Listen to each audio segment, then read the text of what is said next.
Então, nós damos início ao nosso estudo bíblico, em nome do Pai, do Filho e do Espírito Santo. Amém. Para nós iniciarmos o nosso estudo de hoje, que vai falar sobre mais um dos heróis da fé, o nosso herói da fé, dessa vez é o Gideão. Só um pouquinho, já está aparecendo aí o Gideão. Então, na última semana retrasada, nós acabamos não tendo o nosso estudo, né, por problemas técnicos de internet, e hoje estamos de volta, então, para falar do Gideão. Mas antes, né, como nós estamos na quaresma, tem um hino que é um hino muito bonito, né, que fala: se sofrimentos te causei, Senhor, já que nós estamos nesse período da quaresma, especialmente lembrando, né, do sofrimento de Cristo, que foi, na verdade, por todos nós. Vamos ouvir, então, esse hino.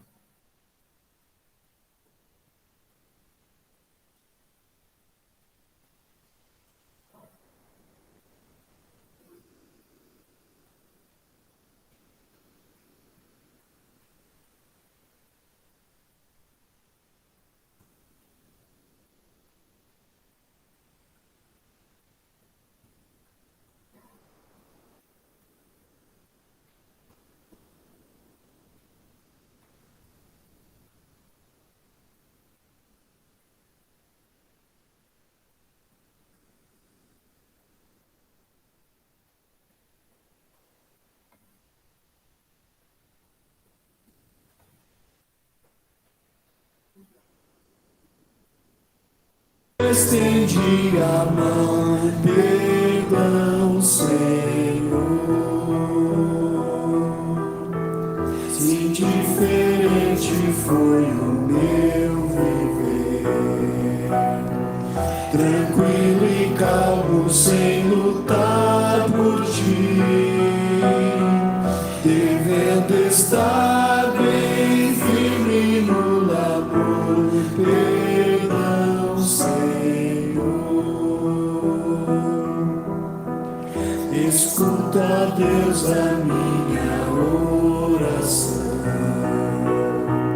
e vem livrar-me de incertezas mil. Transforma minha vida entregue a ti. Amém, Senhor.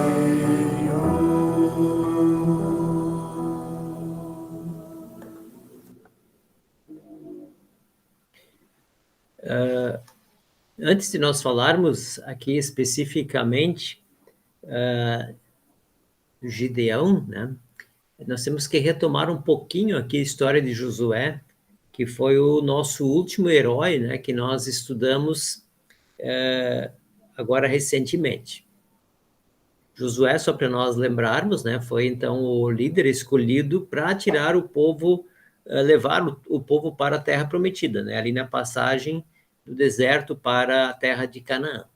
E, então, nesse contexto ali, a gente vai ver e precisa a gente entender, né, no momento que Josué, então, acaba depois morrendo, né, o que acontece logo depois. Então, eu vou ler aqui o texto de Juízes 2, 6 a 15, né, para nós entendermos um pouco melhor. Depois que Josué despediu o povo, os filhos de Israel se foram, cada um a sua herança, para possuírem a terra. O povo serviu o Senhor todos os dias de Josué e todos os dias dos anciãos que ainda sobreviveram por muito tempo depois de Josué e que viram todas as grandes obras que o Senhor tinha feito por Israel. Josué, filho de Num, servo do Senhor, morreu com a idade de 110 anos. Foi sepultado em sua própria herança, em Timnat-Heres, na região montanhosa de Efraim, ao norte do monte Gaás. Toda aquela geração também morreu e foi reunida aos seus pais. E depois dela se levantou uma nova geração que não conhecia o Senhor, nem as obras que ele havia feito por Israel. Então os filhos de Israel fizeram o que era mal aos olhos do Senhor, servindo os Balaíns. Deixaram o Senhor, Deus de seus pais, que os haviam tirado da terra do Egito, e seguiram outros deuses, os deuses dos povos que havia ao redor deles, e os adoraram e provocaram o Senhor a ira, porque deixaram o Senhor e serviram Baal e Astarote. A ira do Senhor se acendeu contra Israel e ele os entregou nas mãos dos ladrões, que os despojavam do que possuíam. Ele os entregou nas mãos dos seus inimigos ao redor, e não puderam mais resistir a eles. Por onde quer que fossem, a mão do Senhor estava contra eles, para o seu mal, como o Senhor lhes tinha dito e como lhes havia jurado, e estavam em grande aperto. É interessante, né, essa trajetória aqui, essa passagem de uma geração para outra, né? Então, o que se percebe aqui?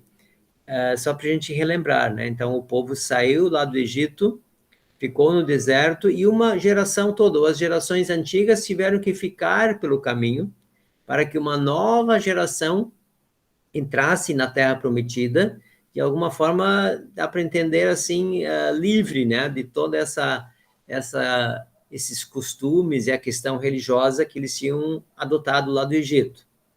Muito bem.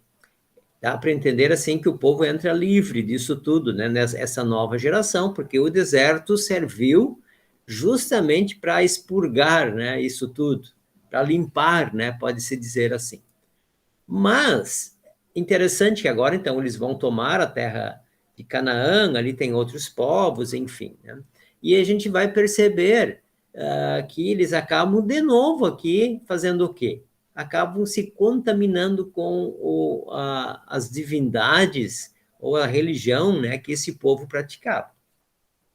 Então, parece que isso durou muito pouco, né?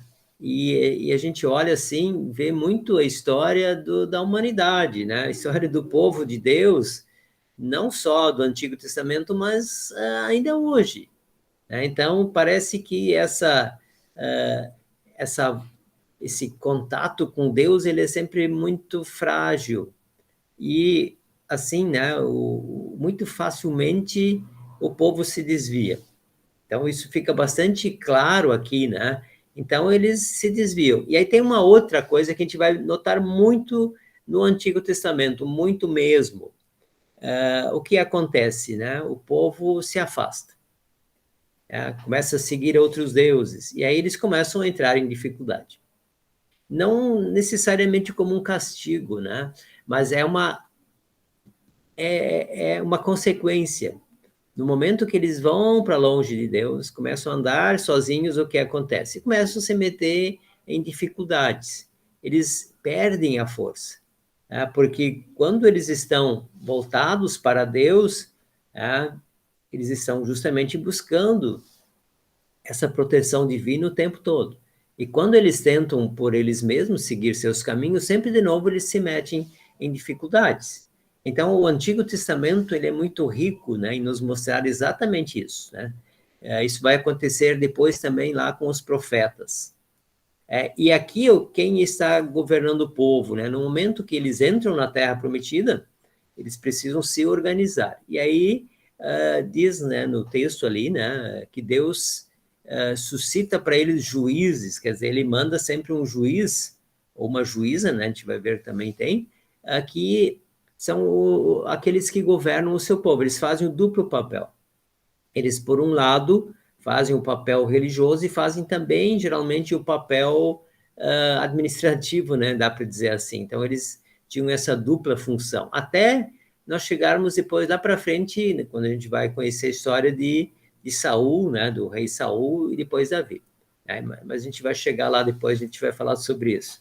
Então, aqui é o período dos juízes, né? Por isso, a gente, quando olha os livros da Bíblia, né, vamos ter ali, né, Gênesis, Êxodo, Levítico, Números, Deuteronômio, Josué, aí vem o livro de Juízes, né, que conta exatamente esse período em que o povo era governado por juízes, né? E é o que vai acontecer aqui.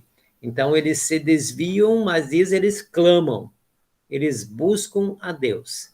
porque, como diz a última frase aí, estavam em grande aperto, a dificuldade era grande.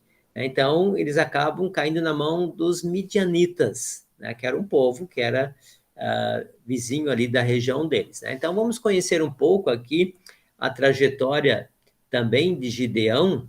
Quem foi Gideão? Talvez o nome nos lembre, aquilo, a um grupo, de pessoas ligadas a denominações evangélicas, cristãs, que tem uma organização que não tem uma religião específica, mas de pessoas cristãs, que são os chamados os gideões, que entregam Bíblias em escolas, em hotéis também, aquelas Bíblias pequenininhas, uma época eles entregavam também o livro de Salmos, enfim, talvez, certamente vocês já ouviram falar dos Gideões, que vem justamente desse episódio aqui, do Gideão, do que acaba reunindo um exército para lutar contra os midianitas, Mas vamos ver aqui como ele organiza esse exército também, Então, Gideão também, ele é um juiz, justamente nesse contexto dos juízes que servem para governar o povo, para fazer também a parte religiosa, dentro desse contexto. E o nome Gideão, significa lenhador, Ele era, então, da tribo de Manassés. Se a gente lembrar um pouquinho, também Josué, o anterior, era da tribo de Manassés. E Manassés era um dos filhos de José, só para a gente voltar um pouquinho nesse contexto, quando as 12 tribos se formaram, não tem nenhuma tribo com o nome José, certo? Era um dos filhos, todas as outras tribos. Assim como não tem uma tribo chamada os levitas. Os levitas eram os encarregados de cuidar da parte religiosa, então eles também não tinham um pedaço de terra, Então, os levitas não tinham, e nem o José. Não tem nenhuma tribo com esse nome, com terras. Mas, como os levitas não ganharam terra, os dois filhos de José, Efraim e Manassés, ganharam um pedaço de terra, Então, formaram as tribos, Então, dentre as 12 tribos estavam as de Manassés e de Efraim, que eram os dois filhos de José, Só para a gente relembrar um pouquinho. E o povo, então, se contaminou. Como a gente leu ali no texto de Juízes, havia dois tipos, os dois deuses, Baal e Astarote. Então, eles acabaram se desviando, assim como tinha acontecido também no Egito, de uma certa maneira, e aqui, então, eles estão se contaminando com os deuses dos povos com os quais eles conviviam. Então, os israelitas não se preocupavam com as coisas do Senhor, isso que eu comentei antes. Eles simplesmente acabaram seguindo outros deuses, acabavam, se desviaram, tentaram andar a vida do jeito deles. E aí eles acabavam sendo presas fáceis. Então, como eu falei antes, o Antigo Testamento vai mostrar muito isso. O povo se desvia, ele enfraquece. E aí acaba acontecendo uma série de dificuldades, Em toda essa história do Antigo Testamento vai mostrar isso. Houve um tempo em que eles foram levados cativos, 2 vezes, aliás, sempre em momentos em que eles estavam fragilizados do ponto de vista espiritual, porque as questões estavam muito ligadas também. E eles acabaram sofrendo muito com isso, porque acabavam sendo reféns dos midianitas, que acabavam saqueando as propriedades deles e levando aquilo que era deles. Foi nesse contexto, então, que o anjo do Senhor aparece a Gideão enquanto ele está malhando o seu trigo, está colhendo trigo. Então, ele está ali trabalhando, ele era um agricultor, e aí é que um anjo aparece para ele. É o que a gente vai ver nesse vídeo aqui.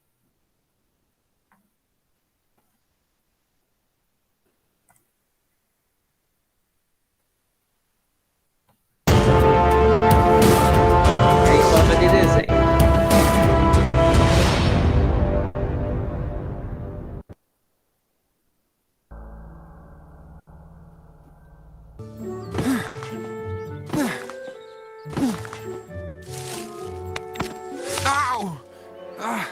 Mas isso é ótimo. Bolhas. Ótimo. Agora as minhas costas estão me matando. Se passaram muitos anos desde que Deus retirou o povo israelita do Egito. E naquele tempo, a fé deles em um Deus único havia se perdido. Eles agora sofrem sob o controle hostil dos midianitas. Fazem com que verdadeiros seguidores como Gideão questionassem o propósito de Deus. Perdoe-me, senhor. Sou eu, Gideão. Por que estamos sendo tratados dessa forma? Não que eu esteja reclamando, mas onde estão os milagres que foram prometidos? História de Gideão. Versão brasileira, Estúdio Áudio Brasil. Olá! Olá, Gideão.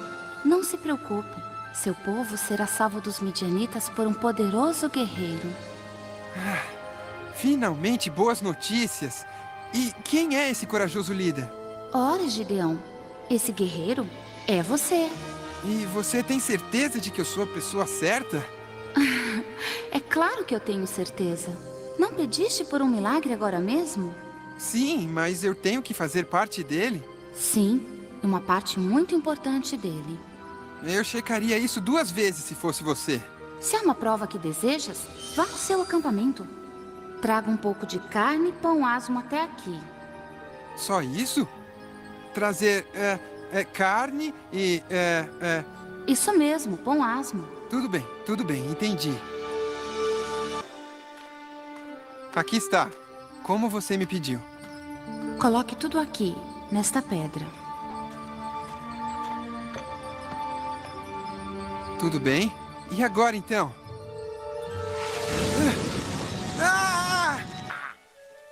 Agora isso é o que eu chamo de milagre. Eu acredito no que você me disse.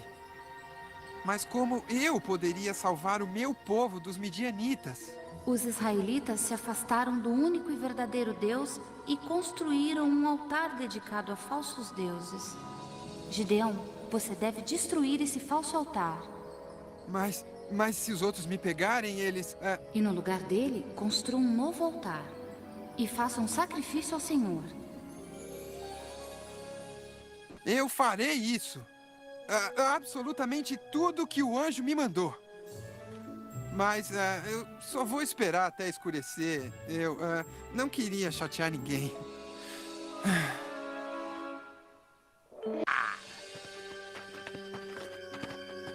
Bem, não fique parado aí, Purá. Vamos acabar logo com isso. Com prazer, mestre. Fala mais baixo! Você quer nos meter em encrencas?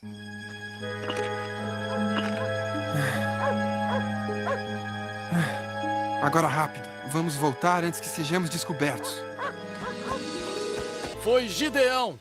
Eu o vi com seu servo destruindo o altar para o nosso amado Baal. Confesse! Confesse! Confesse! Confesse! Mate! Mate! Se Gideão deve ser punido, então isso precisa vir do próprio Baal. Se Baal realmente é um deus, deixe-o falar por si mesmo. Deixem-no proclamar que meu filho é culpado e então nós vamos puni-lo.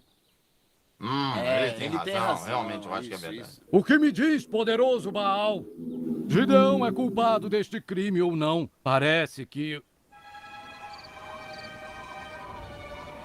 Bem, Baal não tem nada a dizer sobre o assunto. Então nós, meros mortais, não deveríamos fazer nada. Vamos para casa, todos nós. Joás, Gideão, os midianitas se uniram com os amalequitas. E agora o acampamento deles está o dobro do tamanho de ontem. Algo precisa ser feito. Mas já existe um plano, meu pai. Um anjo veio até mim e ele disse que eu devo liderar o povo para a vitória contra os midianitas. Você acredita nisso? Fantástico, meu filho. Me diga como exatamente você nos conduzirá a essa vitória. O pior é que eu não tenho a menor ideia.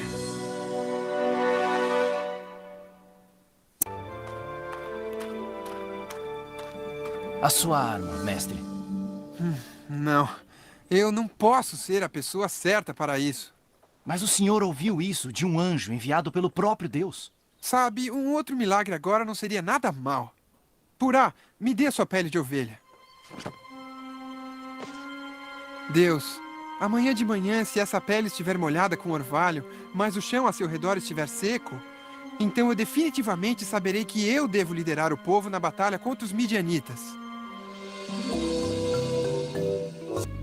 Pai, a pele de ovelha está molhada, mas o chão ao redor está seco. Então já tem seu sinal. Você foi escolhido para liderar nosso povo contra os midianitas. É, mas o senhor sabe que não faria mal se eu testasse isso mais uma vez. Quer dizer, olha pra mim, um guerreiro? Um líder? Gideão, por que você não pode ter simplesmente fé no que lhe foi dito? Sim, mas é sério, só mais um teste. Deus, dessa vez que o chão fique molhado de orvalho e a pele de ovelha completamente seca. Está seca! A pele de ovelha está seca! Deus nos deu um terceiro milagre. Eu vou liderar todos vocês em uma luta contra os midianitas.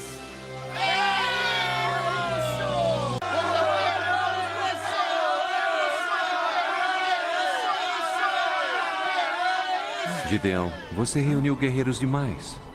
Mas veja quantos midianitas estão lá. Como é possível haver muitos de nós? Se vocês vencerem, eles talvez se vangloriem de que os midianitas apenas foram derrotados porque havia muitos homens, e não por mim. Eu cuidarei de Israel. Reduza o número de homens. Mas como eu posso fazer isso? Primeiro peça que todos os que têm medo da batalha vão embora. Nós agora estamos prontos para a batalha, Senhor. Gideão, você também não vai precisar de tantos assim. Como é? Sim, reduza ainda mais seu exército. Faça os homens beberem do rio. Vê aqueles homens que se ajoelham e usam as mãos para levar a água até a boca? Eles farão parte do meu poderoso exército? Não, mande-os para casa. Talvez reste apenas 300 de nós. Mas nós vamos atacar os midianitas e conseguiremos vencer. Eu espero. Gideão, se ainda precisa de mais provas de sua habilidade em liderar, espione o acampamento midianita. Lá você encontrará a coragem para dar início à luta. Tive um sonho terrível ontem à noite. Um moinho de cevada rolou por nosso acampamento e derrubou todas as nossas tendas. Cevada! Eu venho debulhando cevada há semanas. O seu sonho avisa que Gideão, filho de Joás, varrerá todo o nosso acampamento e destruirá todos nós. Deus deu ao povo de Israel a vitória contra os midianitas. O senhor precisa ouvir mais, mestre? Venha, Purá. Essa é a hora do ataque.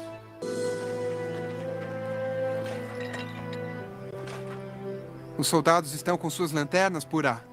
Sim, mestre. E as trombetas também. É uma piada, Gideão. Por que devemos trocar nossas espadas por isto? O próprio Deus me disse como atacar os midianitas. Dividam-se em 3 grupos iguais e tomem posição ao redor do acampamento midianita. E então, esperem pelo meu sinal e façam exatamente como eu mandei. Agora mexam-se em silêncio.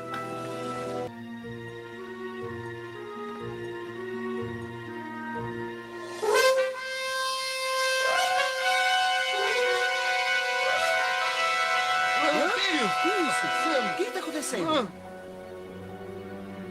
A espada do Senhor! Hã?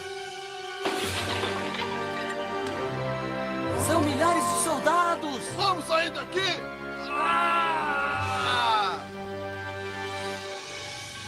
Depois da tremenda vitória sobre os midianitas, os israelitas queriam que Gideão os liderasse. Mas ele se recusou, dizendo que Deus deveria ser o único soberano.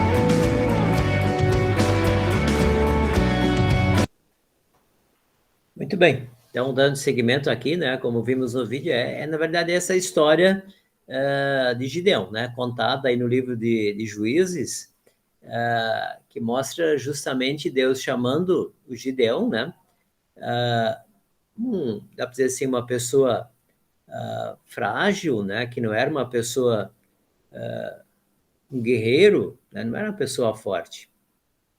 mas é justamente essa pessoa que Deus escolhe, né? E é interessante que no primeiro momento ele reuniu 32 mil homens, né?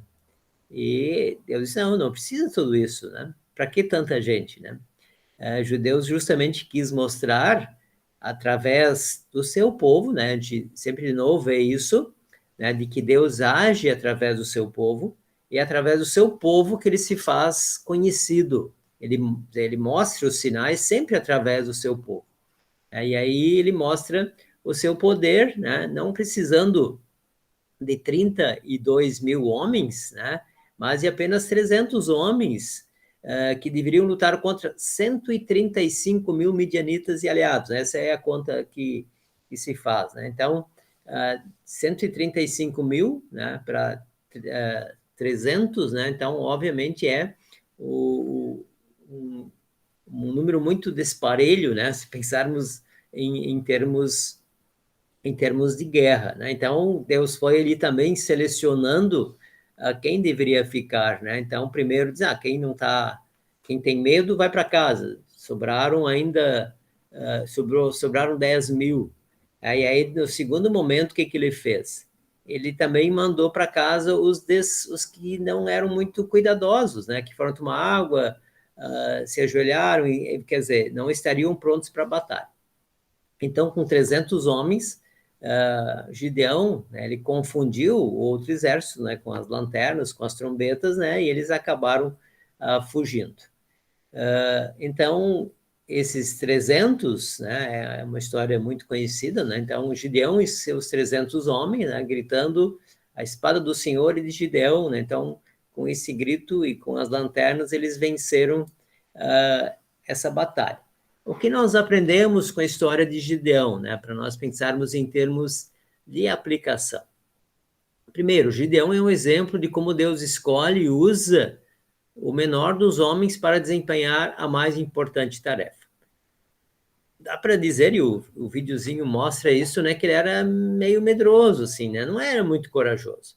Então, não era, assim, aquele tipo de pessoa que imediatamente enfrentaria alguém. Não, ele era, né, era acanhado, né, não queria se expor, né, não queria confusão com ninguém, né, então não era o tipo que enfrentava.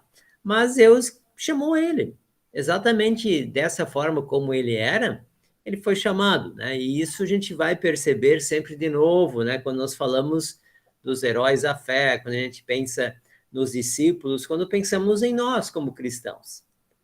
Quem Deus chama, né? Deus chama diferentes pessoas. Deus chama pessoas com diferentes dons, com diferentes capacidades, né? E é dentro desse contexto, dessas capacidades, né, que Deus forma o seu povo e chama justamente para tarefas especiais. E Gideão é chamado justamente para isso. Se nós pensássemos assim no Gideão comparado com Moisés, tem algumas semelhanças, né? Moisés também, quando Deus chamou, disse, não, eu não sei falar, tenho a língua pesada, como é que eu vou, né, fazer um discurso para o povo? Eu não consigo. Gideão também, né? Ele não se via como um líder. Então, ele insiste ali para ter o sinal, né? O primeiro sinal não deixou ele satisfeito, ele queria mais, porque ele estava ainda indeciso, pode-se dizer assim, em relação àquilo. Então, percebe-se aqui nessa história e em tantas outras, né, que Deus usa, assim como ele nos usa da forma, dentro das características, dentro do perfil, né, que cada um de nós tem.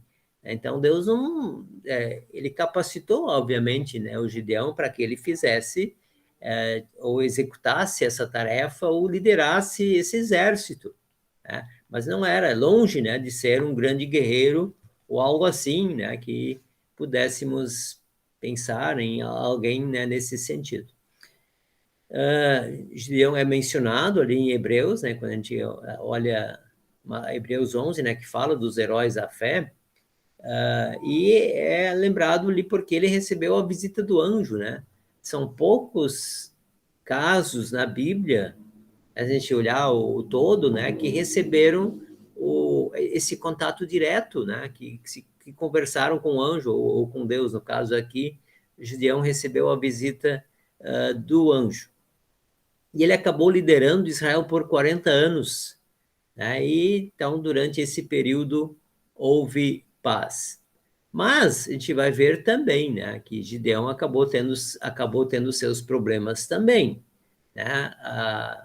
A própria família dele depois se envolve também em dificuldades, né? Ele acaba tendo algumas dificuldades também no sentido de a própria família dele, né, que ele acaba não cuidando muito bem, como aconteceu também depois com o próprio rei Davi. Então mostra também os dois lados, né? Por um lado, um herói da fé, que é lembrado por seus feitos, mas mostra também, sempre de novo, né, essa questão do ser humano com as suas fragilidades e com as suas dificuldades também, né? E, por outro lado, pode-se entender, né, que Gideão já aponta também, né, para Cristo, né, como o libertador.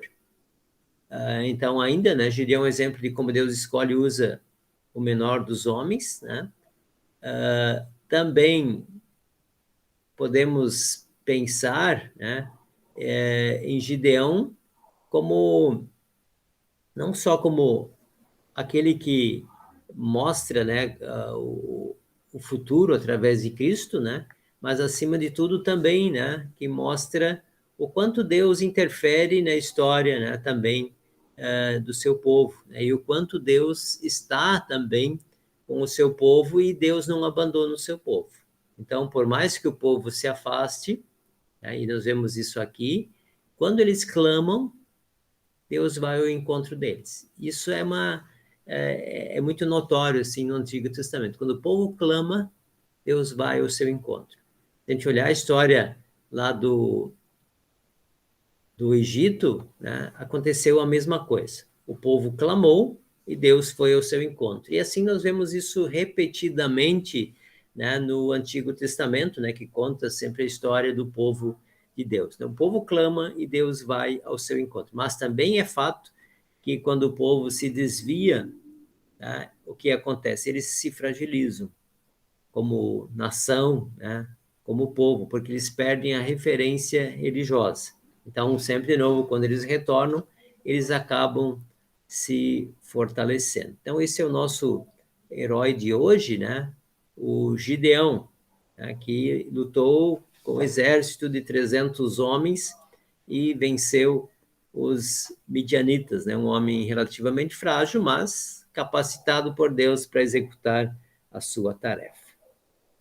Muito bem, então terminamos essa primeira parte, né? E vamos então aí agora ao nosso debate, né? As nossas perguntas, as nossas observações.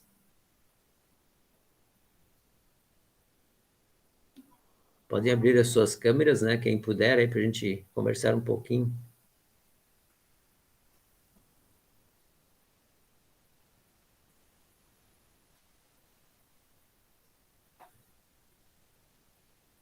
Perguntas, colocações?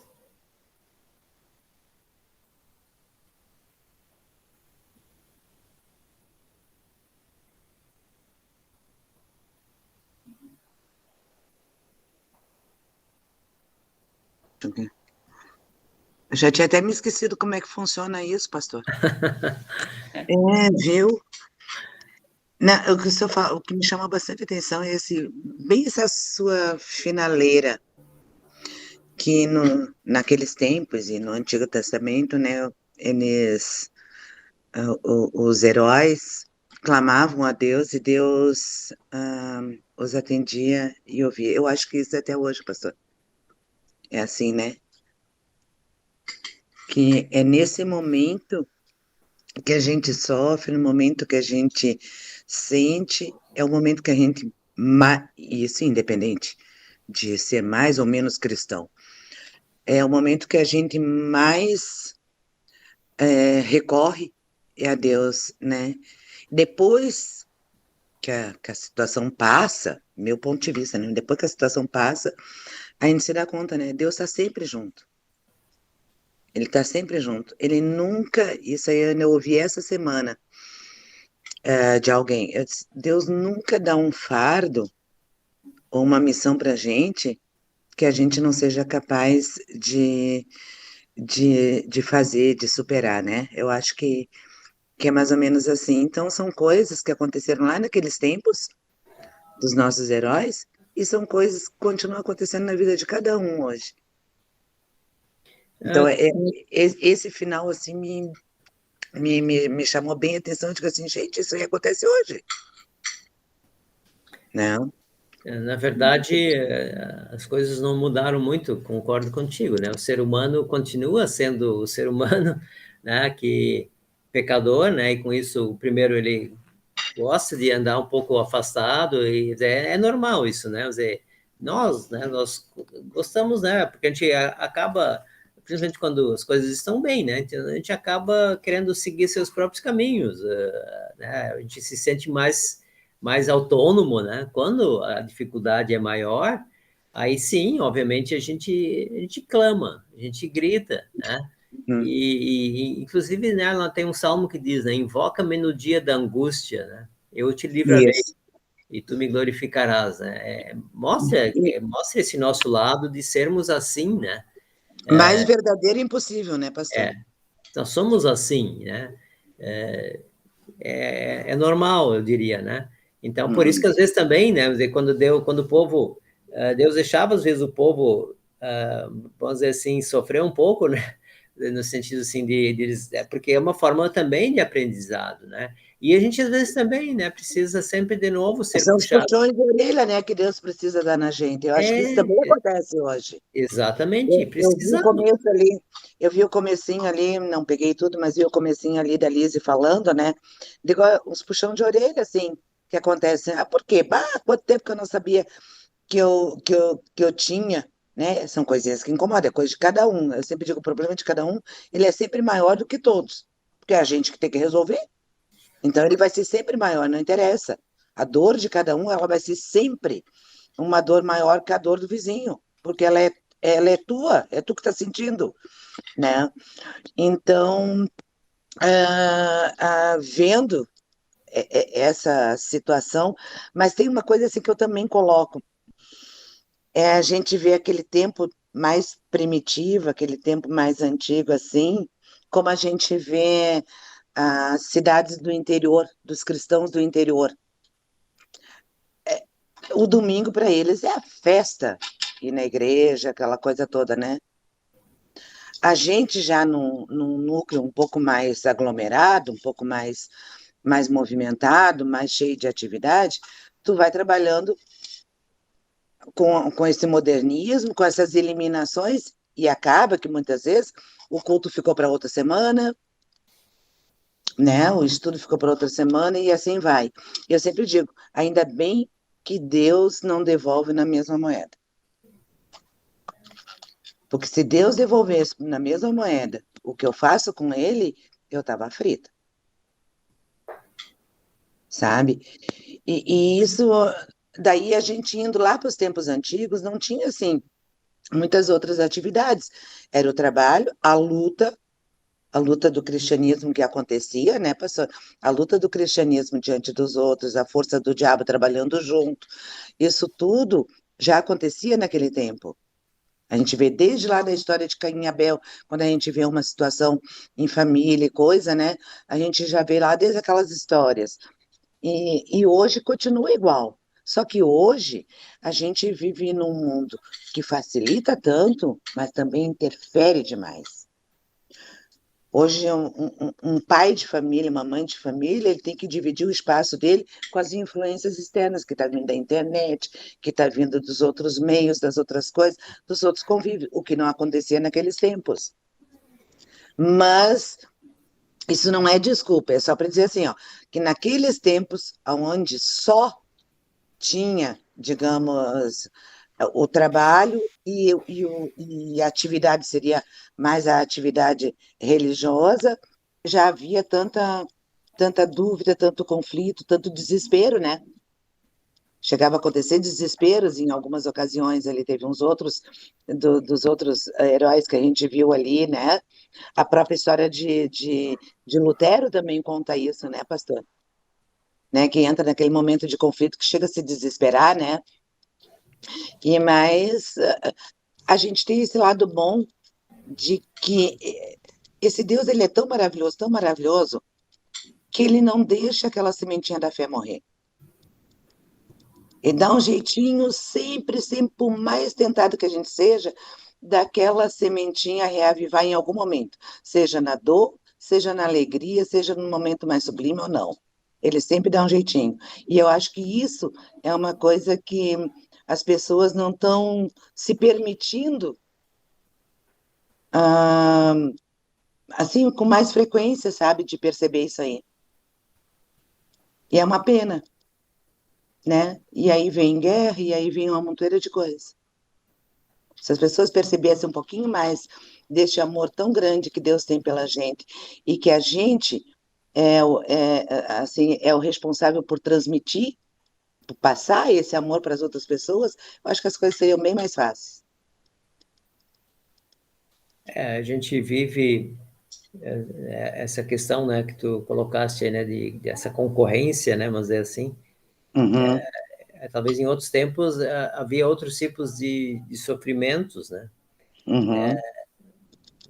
Se a gente pegar mesmo o Antigo Testamento, outros períodos assim, havia guerras, né? Então havia outras questões que também acabavam muitas vezes interferindo, mas de alguma forma, né? Isso aqui, esse texto aqui nos mostra, né? Mas lá também, pastor, lá a também tinha influência ficava muito concorrência. localizada. Desculpa. Sim, mas a concorrência também sempre vinha, né? Para as pessoas, eu diria assim, de alguma. A história que nós vimos, o que o povo fez? O povo se afastou. E a gente vai olhar depois no Novo Testamento, isso é uma coisa até recorrente, assim, né? O povo sempre de novo se afasta. Então, hoje nós temos outros elementos, vamos dizer assim, que concorrem, né? Mas isso não é um fato novo, né? Se a gente olhar a história da humanidade, sempre teve, parece que alguma coisa que puxa. Aí, claro, a gente vê toda a questão da queda em pecado, o próprio diabo, né? Que também vai usando as estratégias dele de diferentes formas, né? Justamente para tentar jogar contra, né? Então lá, assim, aparentemente estava tranquilo, mas aí eles acabaram se contaminando com a religiosidade dos midianitas, né? Do povo de Canaã, né? A gente olha lá na Idade Média, que você citou Lutero, né? A própria igreja ali estava colocando um véu, vamos dizer assim, na frente, para que as pessoas não conhecessem o verdadeiro Cristo, né? Então, a gente olha assim, né? Sempre há as situações diferentes. Hoje nós temos um outro contexto, né? Mas é claro, também é verdade, né? Se a gente olha assim, e por um lado, é bíblico isso, né? De que, de alguma forma, cada vez mais, né, as dificuldades vão aumentar. Isso também é do ponto de vista do fim dos tempos. Claro que a gente não tem, o fim dos tempos, né, já está aí, vai acontecer, não sabe, porque o tempo de Deus não é o nosso tempo, então é difícil de dizer assim, já está muito perto ou não está, né? Claro que, pela lógica, cada vez a gente vai mais em direção a isso, né? Agora, em qual geração, em qual momento, não tem como prever. Mas essa concorrência, na verdade, ela começa lá quando Adão e Eva se desviam, e a concorrência já começa, né? Então, já vê os filhos de Adão e Eva, né? Caim matando seu irmão Abel. E a gente já vê, nossa, ali já começa a dificuldade. Então, esse afastamento de Deus, ele digamos assim, essa consequência do pecado que vai levando, né? E em diferentes contextos, ela é recorrente, né? Ela sempre acontece. Mas também mostra isso que você falou, né? Deus, ele não abandona seu povo, ele está sempre ali, né? Está sempre de novo chamando, está sempre de novo estendendo a sua mão. Ele está sempre ali pronto, né? Está sempre pronto para acolher, está sempre pronto, né, para que essa salvação chegue ao mundo inteiro, né? Então, essa história da salvação, na verdade, que a Bíblia nos conta, né, do início ao fim, né? No momento que o homem se desvia, Deus já providencia um plano e fica sempre de novo indo ao encontro para que as pessoas tenham essa salvação.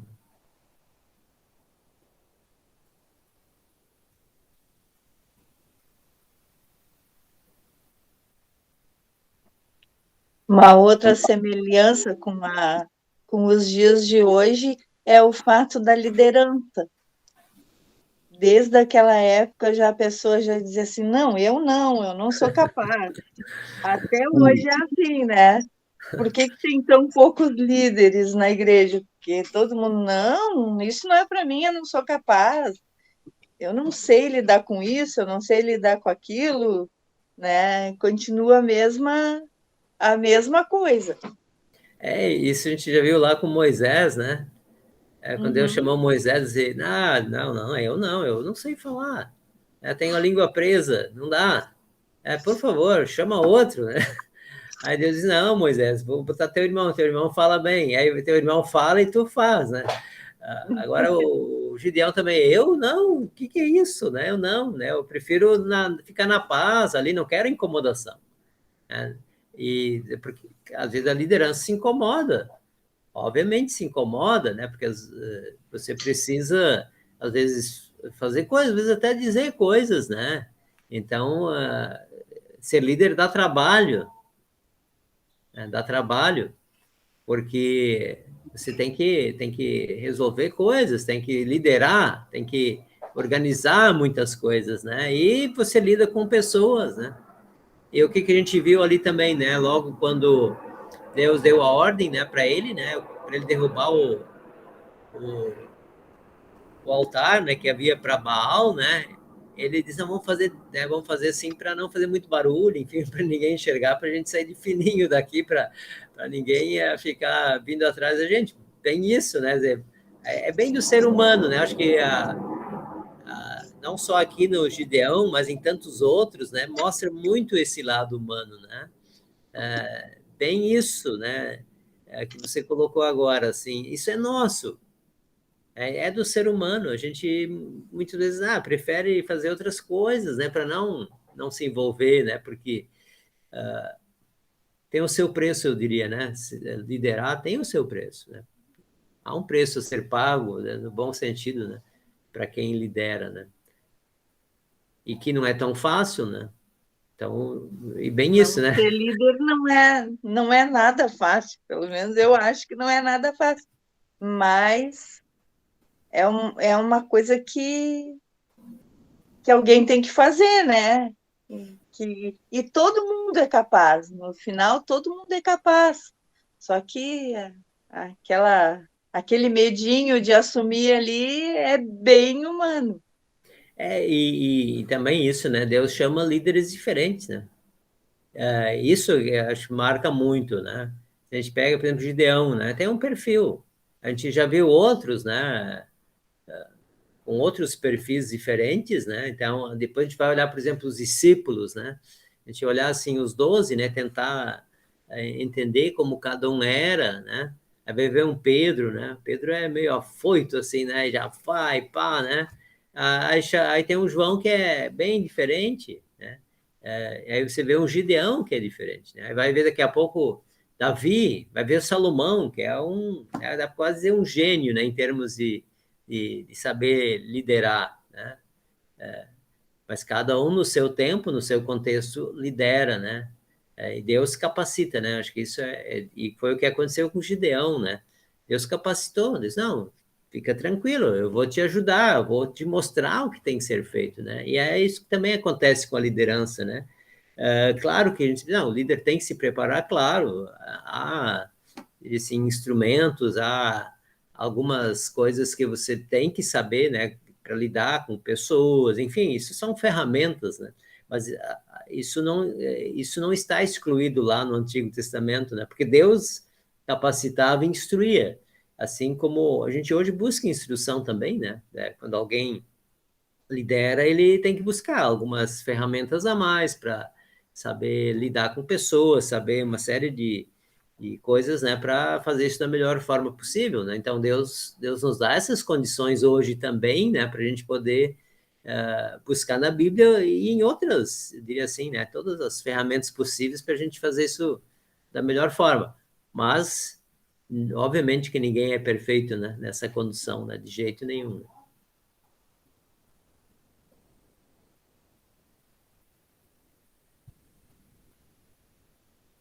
Mas acho que é isso que a gente precisa se conscientizar mais, né, pastor? De que a gente não é perfeito e que Deus nos capacita. E perder um pouco desse... Agora, ouvindo vocês falarem, assim, eu já comecei a ver, assim, de repente, quantas pessoas podem não passar por uma situação assim, ter medo, porque Deus é tão grandioso, a responsabilidade é tão grande de fazer. Mas vamos fazer como as servas dizem, né? Servir ao Senhor com alegria. Colocamos na mão dele e a coisa vai acontecer. Exatamente. Né? Acho que seria mais ou menos o que aconteceu aí com Gideão, foi mais ou menos assim, só que Deus falou com ele. Né? Ele disse, confia, Gideão, confia que vai dar certo, né? Exatamente. Confia, né? E quantas vezes Deus não diz isso pra gente e a gente não quer escutar? Né? A gente fica meio surdo. Quantas vezes a gente não passa por isso, né? São sei lá, acho que os tempos modernos aí mudam muito também. Mas que bom que a gente ainda tem pessoas, pastor, para ser líder. Poucas, repetitivas, mas temos ainda, né? Eu acho que não é o aprender a fazer certo, é o deixar de fazer errado. Sabe? É o deixar de fazer aquilo que Deus não gosta. E assim, vamos pegar um exemplo bem prático, né? Muitas vezes a gente se esquiva, diz, eu não vou fazer e tal, né? Aí tu vai, alguém faz, mas eu podia ter feito isso também, né? Eu também tenho capacidade, podia ter fazer como ele fez, não no sentido de desmerecer, né? Não nesse sentido, mas a gente se dá conta, nossa, eu podia estar fazendo isso também, por que eu não estou fazendo? Mas eu já tive em saias justas assim, eu disse, mas e por que não faz? E por que não vem? Né? E isso é tanto na vida da congregação, na vida da igreja, quanto na vida da gente pessoal. Sim. Também, né? O que é muito fácil a gente apontar para o outro, é só o que a gente sabe fazer. A nossa vida pessoal, ela é assim, 24 horas do dia. E isso aí a gente acaba transferindo para os outros locais também. Não. Sim. Fulano faz assim, o Beltrano fazia assado. Então, era o que a gente mais... Eu lembro que numa época, logo assim que a gente casou, eu não sabia fazer muita coisa, aí o Guto dizia assim, a mãe fazia assim, eu digo, por que não casou com ela, então? Ué, veio casar comigo, agora eu faço diferente. Né? Eu tô aprendendo. Então, é mais ou menos assim, né? Mas não deixei... E, isso aí era lá no começo. E nessa aí nós estamos a 45. A mãe fazia assim, eu digo, mas eu faço diferente, pronto. Agora eu já digo assim, mas antes eu disse, eu devia ter casado com ela, se queria alguém que fizesse daquele jeito, né? Não pode. Gostei dessa tua colocação, Vera. Não, brincadeira, eu gostei dessa tua colocação, mas eu ia dizer justamente isso, né? É como nós somos rápidos para julgar, às vezes, também, né? E mesmo dentro da igreja. Aquele que... Tá falhando a Jane. Para mim tá falhando. Para mim falhou ela. Travou. Enquanto ela retorna, o professor Kurt Albrecht, né, que já é falecido, faleceu agora na pandemia. Sim, é o pai do Tiago, né? Isso, o pai do Tiago e do Lucas.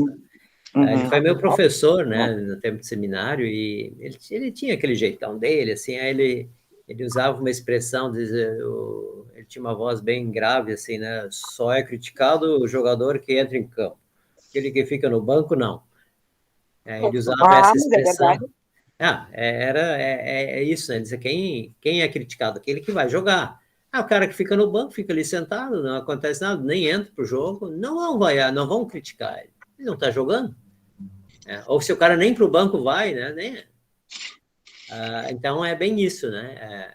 Quem faz, e nesse contexto não só de igreja, quem faz em todos, sempre vai estar na vitrine, né? Exatamente. Tá? É telhado de vidro, né? Como a gente costuma dizer, faz parte, né?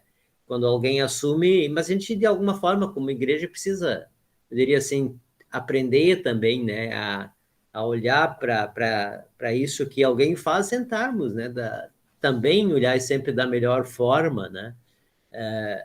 Mas óbvio, né? Dentro do contexto humano, é muito comum, né? A gente olhar e tentar sempre ver muito mais o lado da crítica, o lado negativo, do que o lado positivo. Mas isso não é só na igreja, né? Isso é comum em todas as áreas, né?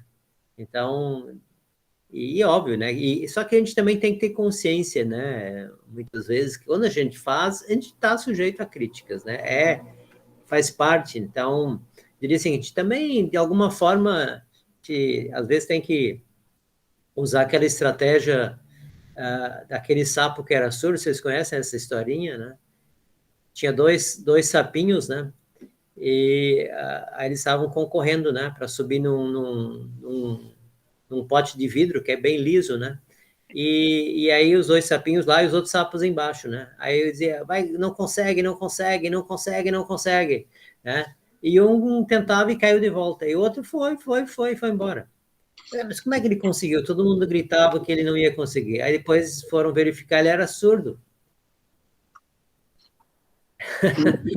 Ele não foi influenciado porque ele não ouviu as críticas, né? Ele não foi influenciado, né? Então, às vezes é mais ou menos isso, né? Se a gente, às vezes, tem que se fazer um pouco de surdo, né? No bom sentido. Claro que tem que ouvir também, porque a gente precisa ouvir, né? Obviamente. Mas às vezes é assim também, né? Se a gente não fechar os ouvidos um pouco, a gente também não faz, né? É mais ou menos que nem o sapo que era surdo, né? Não, ele não teria subido no vidro que era liso, né? Mais ou menos isso. O que eu ia falar antes, eu caí. Caí o meu internet, mas eu ouvia. Te machucou, Jane? Daqui eu ouvi o Orlando falando. E eu ia falar justamente o que ele falou, roubou a minha fala, depois do que a Vera falou, né? Que, na verdade, quem faz está na vitrine, né, Vera? Eu acho que é bem isso, né? E como nós somos uma. Quem não faz nunca vai ser nem lembrado, nem vaiado, né? Então, eu acho que mesmo em termos de igreja, assim, né? Aquele que faz sempre está sujeito, né? Eu acho que é bem isso, né? O líder está sujeito a ouvir críticas, enfim, mas aquele que não faz nunca vai ser nem louvado, nem talvez vai ser até esquecido, né? E nem vaiado. Mas, nem vaiado, mas é um risco, né? Sim, a gente sabe disso, mas se a gente fizer que nem eu, volto a insistir, se a gente fizer que nem a Sérvia, você viu o Senhor com alegria, o nosso sentimento é diferente, o nosso medo, ele acaba sendo um segundo plano e não o primeiro plano, né? E tem aquela coisa, essa situação de criticar. Eu digo, eu não preciso, eu costumo dizer nos meus à volta, não preciso me criticar porque eu sou suficientemente autocrítica, sabe? Eu estou sempre me condenando, já estou sempre me policiando antes de qualquer pessoa falar, pelo menos no meu convívio, né? Então eu falo para o meu pessoal, eu digo, eu acho que isso aí é um vício grande do ser humano, sabe? É só ver a coisa ruim para falar, só ver o lado escorregadio para falar. Nunca consegue ver o lado escorregadio da pessoa que superou, que passou, que foi escorregando, se rastejou e foi até o fim. É difícil as pessoas terem esse tipo de visão, de sentimento, demora bastante. As pessoas vão ter esse tipo de coisa quando passam por situação parecida. Aí sim, aí eles começam a se dar conta de a Jane passou, né, a Lise, que nem a situação dela ali, eles passou tudo aquilo ali, eu tive um tempo também que eu nem dei bola e agora eu tô passando. Aí é assim que a gente vai sentir. Mas eu acho que isso é um cacoete, um vício de geração em geração, e isso vem há muito tempo. O ciúme que a gente fala hoje em dia a gente comenta, né, do ciúme aí dos mais novos e tudo. Essa coisa de ciúme já aconteceu lá nos primeiros, lá em Caim e Abel, né? Olha o que a gente já atravessou, quanta coisa o mundo já atravessou, e isso aí continua. E aí isso aí vai para a área de política, isso aí vai para a área de religião, isso aí vai para todo tipo de situação de convívio. As pessoas são muito difíceis, né, pastor? Exato, isso que a gente vê desde a queda, né? Na verdade, com a queda vem toda essa dificuldade também, né? A consequência do pecado, ela está nesse contexto todo, né? Também nos relacionamentos, né? Nessas questões de você conseguir se colocar no lugar do outro, enfim, essa dificuldade que nós temos, né? Justamente, né? Dessa compreensão, né? Tá nesse contexto também, né? De perdão também, enfim, né? Tá tudo junto, né, nessa situação. Por isso que eu volto a dizer, como são importantes esses encontros, esses estudos, para que a gente se sinta uma pessoa normal, né, com todos os defeitos e com toda a glória também aí da perspectiva de salvação, porque a gente tem um Deus comum que ama a gente. E é nesse sentido que eu vejo a importância de ter estudos, mesmo que eles sejam dessa forma que a gente está fazendo, como presencial, né? Aliás, eu acho que dessa forma, até mesmo, porque eu cheguei aqui 10 para as 8, né? A gente estava na rua desde o meio-dia, antes do meio-dia, e chegamos aqui 10 para as 8 e ainda deu tempo. Então, é uma maneira, mas e assim, ansioso por chegar para não perder a oportunidade de mais uma vez eu poder dizer assim, puxa, eu sou normal. E eu tenho as mesmas perspectivas de qualquer um que se acha né, superior a mim, eu tenho os mesmos desejos, o mesmo amor de Deus, e quero passar assim, bom exemplo até para os meus netos, né, continuar passando nesse sentido. Essa digamos, como Vera, né? E por isso também a gente se sujeita a ouvir as histórias dos Gideão da vida, dos Davi, de tantos outros que tem aí, né, pastor? Com certeza, eu diria assim, nisso que você colocou agora, quanto mais a gente lê a Bíblia, mais a gente consegue se enquadrar nela. E se fortalecer, pastor, de alguma Sim, mas forma. em todos os sentidos, né? De a gente perceber o quanto a história humana se repete, quanto a gente é um ser humano, como todos dessa trajetória, né? Que a gente lê, e ao mesmo tempo a gente tem essa certeza do amor de Deus, né?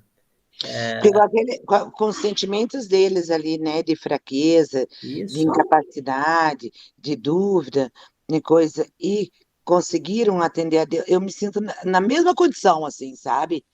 E assim como Deus os amou e deu condições a eles, e eles hoje passam através da história, esses exemplos para nós, eu me sinto fortalecida com isso. Eu digo assim, puxa, eu começo a me sentir num páreo, assim, de ser humano igual eles.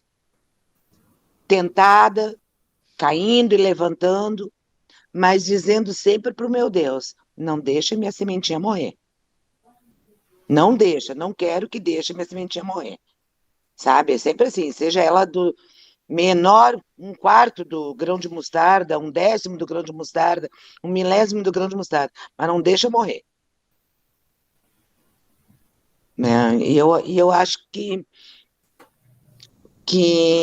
foi assim com eles também, sabe, pastor, quando eles foram, né, em outras palavras, em outras maneiras de Deus falar com eles, né, eu acho que foi mais ou menos assim, é tipo a gente chegar para Deus e dizer assim, não, me abandona, meu pai. Mesmo que eu te abandone, não me solte a minha mão.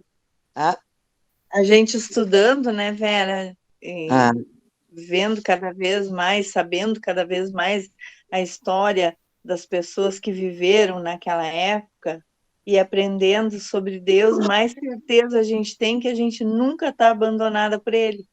Pois é, com certeza. Eu fiquei muito gratificada, muito emocionada quando eu ouvi essa semana alguém dizer, Deus não dá um fardo maior do que aquele, depois da gente conversar, sabe? Maior do que a gente pode carregar. E eu digo, que bom. Que bom que conseguiu concluir dessa forma. Com certeza não dá mesmo. Então, né, quantas vezes Jesus caía com aquela cruz pesada, né, pastor? Sim. E foi até o final. Então, às vezes, a nossa cruz pode parecer muito pesada, ou talvez a gente não queira demonstrar a força que a gente tem para carregá-la. E aí começa a rastejar, que é quando a gente começa a lamuriar, a reclamar, né? Acho que é mais ou menos assim. Muito bom. Eu queria fazer depois fazer uma proposta para vocês aqui, tá? Mas depois a gente encerra, né, para a gente conversar ainda. Sim.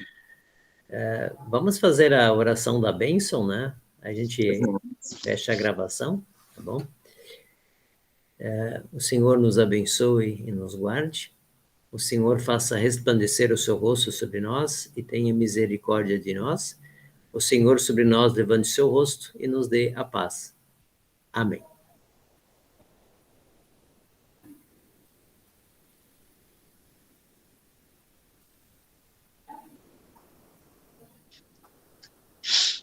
Agora vai terminar a gravação, né, pastor?